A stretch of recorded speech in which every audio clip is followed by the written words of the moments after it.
សក់អូនទុនល្មើយអូនណាយអូនស្រីស្បែកអូនបីដូចជាសំឡីក្លិនអូនក្រអូបក្រអូបម្លេះចរនៅបានអូនប្តីផ្លែជីវិតនេះមានន័យមកអោបងថាគ្រប់កន្លែងពិសីអូនស្អាតអូនស្អាតម្លេះទេចរណៃសាប្រៀបដូចចានរះពេញបរមីគ្រាន់តែឃើញយើងភ្លាមមកនេះមាននិស័យដូចអូនស្រទន់ឆក់បេះដូងបងបេះដូងដែរកំព្រាពេលនេះឈប់សាយមកព្រោះបានជាប់ចិត្តនឹងកលាបមួយតងសង្ឃឹមអូនមេត្តាប្រណីដល់បងដំណើរអូននាងដាននាងើយសានលវនរៀងតចិត្តឡើងអនសំណាងតំងន់ពាក់ស្បែកជើងប៉ាតា fit ខោជើងធំមួយជ្រុងណាក៏ស្អាតដូចតែថ្នាំសណ្ដោបើបានអូននៅក្បែរបងថៃអូនមិនអោយស្រពនណាទីស្រោចទឹកងន់មកយំបីដងអូនណាយកុំកិនយូរពេកនោះល្អអើយបងជួយថែក៏ឡាបអូនផងក្រែងវាលូតលោលេងក្រៀមស្រពោនបេះដូងបងមួយរបស់អូនដឹងទេថាបងពិតស្រឡាញ់អូនស្រឡាញ់អូននៅចេញពីចិត្តអូននេះហើយគឺជាស្នេហ៍ពិតអូនជាស្នេហ៍ពិត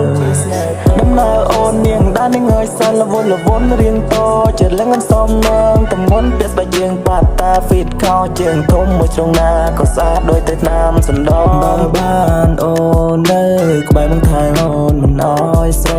ពនណាជីស្រោចទឹកងន់មកយំបីដងអូនណាយកុំកិនយូរពេកនោះល្អអើយបងជួយថែក៏ឡាបអូនផងក្រែងវាលូតលោលេងក្រៀមស្រពោនបេះដូងបងមួយរបស់អូនដឹងទេថាបងពិតស្រឡាញ់អូនស្រឡាញ់អូនមកចេញពីចិត្ត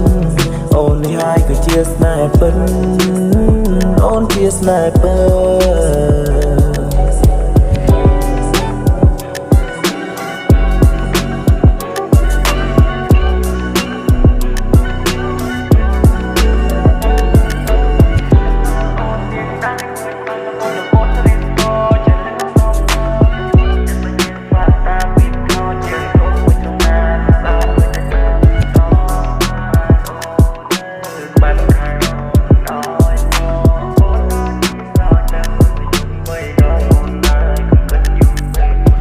ឲ្យបងជួយថែក៏ឡាបអូនផងក្រែងវាលូតលោលេងក្រៀមស្រពោនបេះដូងបងមួយរបស់អូនដឹងទេថាបងពិតស្រឡាញ់អូនស្រឡាញ់អូននៅចេញពីចិត្ត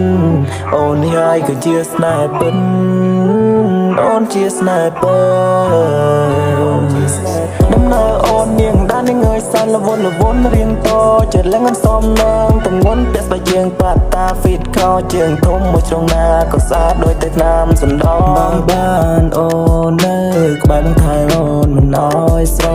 ពនណាជីស្រោចទឹកងន់មកយំបីដ